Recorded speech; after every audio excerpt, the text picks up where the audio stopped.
Hello student, তোমরা যারা ক্যালকাটা ইউনিভার্সিটির আন্ডারে সেকেন্ড সেমিস্টারের ছাত্রছাত্রী আছো এবং তোমাদের রাষ্ট্রবিজ্ঞান সাবজেক্টে অনার্স আছে, তোমাদের জন্য আজকের ক্লাসটা খুবই গুরুত্বপূর্ণ। আজকের ক্লাসে তোমাদের ডিএসসিসি 2 পেপার থেকে একটি গুরুত্বপূর্ণ বড় প্রশ্নের উত্তর নিয়ে আলোচনা করব, যে প্রশ্নটা তোমাদের পরীক্ষায় 10 নম্বর বা 20 নম্বরে আসতে পারে। আর তোমরা যারা ইংলিশ ভার্সনের স্টুডেন্ট আছো, তোমরাও আজকে ক্লাসটা দেখো, কারণ প্রশ্নের উত্তরটা তোমরা ইংলিশেও পেয়ে যাবে। প্রশ্নটা মোস্ট ইম্পর্টেন্ট, ভারতের সংবিধানে উল্লেখিত সাম্যের অধিকার আলোচনা করো। অ্যান্সারটা দেখবে, যুগে যুগে দার্শনিকরা সাম্যের জয়গান গেয়েছেন। সাম্যের অধিকার প্রতিষ্ঠার জন্য আন্দোলন হয়েছে। 1776 সালে আমেরিকার স্বাধীনতার ঘোষণায় বলা হয়েছে, all man are created equal. রাষ্ট্রসংঘের সনদেও সাম্যের অধিকারের ওপর গুরুত্ব আরোপ করা হয়েছে। এর কারণ, সাম্য ছাড়া গণতন্ত্র অর্থহীন হয়ে পড়ে। মানুষে মানুষে বৈষম্য থাকলে গণতন্ত্র ও ন্যায় বিচার প্রতিষ্ঠা হতে পারে না। ভারত একটি গণতান্ত্রিক দেশ। সংবিধানের প্রস্তাবনায় গণতান্ত্রিক আদর্শের শপথ নেওয়া হয়েছে। গণতন্ত্রের পান হলো সমতার নীতি।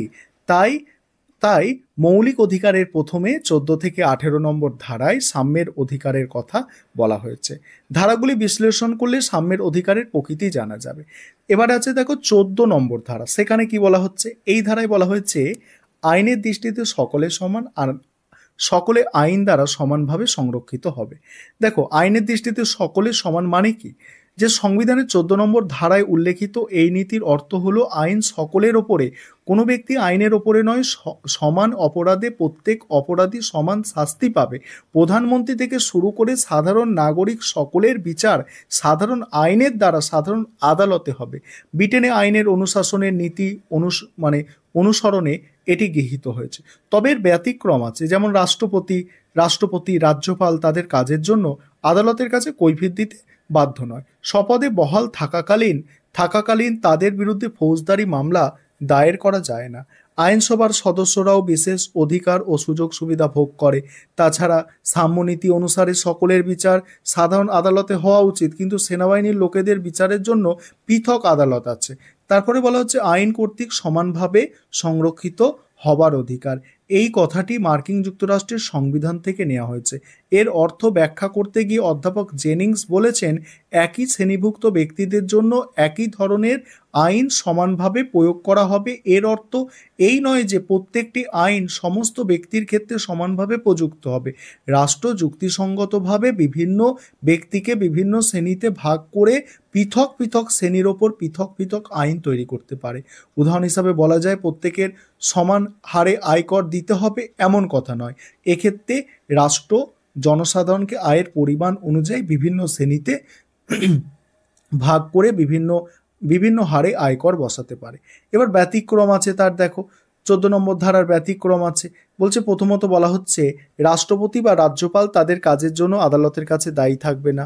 2 নম্বর বলা হচ্ছে, বিদেশি শাসক এবং রাষ্ট্রদূত গণের ক্ষেত্রে সাম্যনীতি কার্যকর হবে না। তারা বিশেষ সুযোগ সুবিধা পেয়ে থাকেন।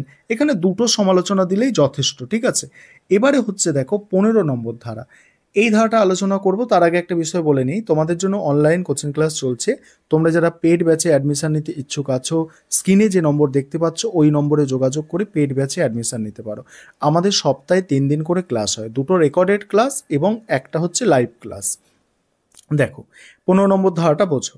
এই ধারায় বলা হয়েছে যে, ধর্ম, বর্ণ, জাতি, নারী পুরুষ জন্মস্থানগত কারণে রাষ্ট্র কোনো নাগরিকের প্রতি বৈষম্যমূলক আচরণ করতে পারবে না।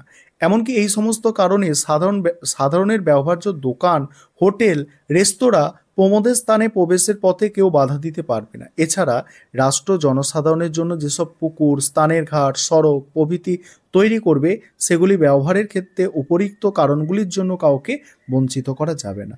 এবার 15 নম্বর ধারার ব্যতিক্রম আছে। দেখো, রাষ্ট্র জনগণের স্বার্থে কতগুলি বিধিনিষেধ আরোপ করতে পারে, যেমন জনস্বার্থের কথা মনে করে রাষ্ট্র ওইসব স্থানগুলিতে ছোঁয়াচে রোগীদের প্রবেশ নিষিদ্ধ করতে পারে। দ্বিতীয়ত, রাষ্ট্র নারী ও শিশুদের জন্য বিশেষ ব্যবস্থা করলে তা সাম্যনীতির বিরোধী হবে না। তৃতীয়ত, অনগ্রসর শ্রেণী ও তপশিলি জাতি এবং উপজাতিদের জন্য রাষ্ট্র বিশেষ ব্যবস্থা নিতে পারে। 16 নম্বর ধারা এবার দেখো।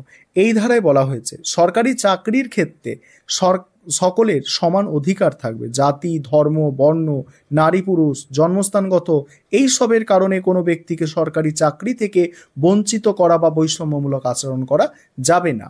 এবারে 16 নম্বর ধারারও ব্যতিক্রম আছে, যেমন সরকার অনুন্নত শ্রেণীর নাগরিকদের জন্য, মানে এই এসসি এসটি ওবিসি এদের জন্য সরকারি চাকরি বা পদ সংরক্ষণ করতে পারে। দ্বিতীয়ত, কোনো ধর্মীয় প্রতিষ্ঠানে চাকরির ক্ষেত্রে ওই ধর্মাবলম্বী ব্যক্তিদের জন্য পদ সংরক্ষিত হতে পারে। এবার 17 নম্বর ধারা দেখো, 17 নম্বর ধারায় কি বলা হচ্ছে, যে এই ধারায় অস্পৃশ্যতা নিষিদ্ধ করা হয়েছে। অস্পৃশ্য হলো সমাজের একটি দুষ্ট ক্ষত, এই ক্ষত দূর করতে গান্ধীজির স্বপ্নকে বাস্তব রূপ দিতে এই ধারা যুক্ত করা হয়েছে। এর অর্থ হলো অস্পৃশ্য বলে কোনো ভারতীয় নাগরিককে তার প্রাপ্ত অধিকার ও সুযোগ সুবিধা থেকে বঞ্চিত করা যাবে না। অস্পৃশ্যতার জন্য কোনো ব্যক্তির ওপরে অক্ষমতা আরোপ করা আইনত দণ্ডনীয়। এবার 18 নম্বর ধারা দেখো, এই ধারায় বলা হয়েছে রাষ্ট্র শিক্ষা বিষয়ক বা সামরিক খেতাব ছাড়া অন্য কোনো উপাধি দিতে পারবে না। এমনকি কোনো ভারতীয় নাগরিক বিদেশি রাষ্ট্রের কাছ থেকে কোনো উপাধি নিতেও পারবে না। এখানে উল্লেখ করা প্রয়োজন আছে যে ওই ভারত সরকারের দেওয়া যেসব মানে ভারত রত্ন, পদ্মশ্রী, এইগুলো কি, এগুলো মানে উপাধি বা খেতাব নয়, এগুলো হচ্ছে সমাজসেবার পুরস্কার হিসাবে এগুলোকে প্রদান করা হয়। ঠিক আছে, এবার মূল্যায়নটাই কি বলা হচ্ছে দেখো, মানে সাম্যের অধিকার নিঃসন্দেহে গুরুত্বপূর্ণ অধিকার, আর এই অধিকার ছাড়া গণতন্ত্র বাঁচতে পারে না।